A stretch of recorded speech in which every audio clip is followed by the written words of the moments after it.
చాలామంది నా కాళ్ళకి మొక్కారు. మణితో మనసారా ఎపిసోడ్ నెంబర్ 3కి స్వాగతం స్వామి. ఒంటిమిట్టలో రాములవారిని దర్శించుకున్న తర్వాత గుడి బయటికి రాగానే కొంతమంది మా కాళ్ళకి మొక్కారు.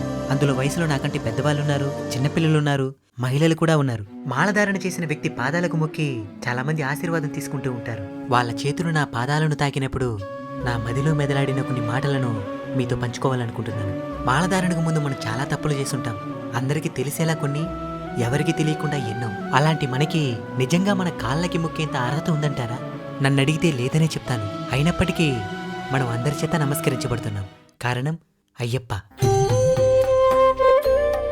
కేవలం ఆయన మాలధారణ చేశామని ఒకే ఒక్క కారణం చేత మనం ఎన్ని తప్పులు చేసినా వాటిని చెరిపేసి ఆయన భక్తులు మనల్నే అయ్యప్పగా భావించి మన కాళ్ళకి మొక్కేంత స్థాయిని కల్పించాడు అయ్యప్ప.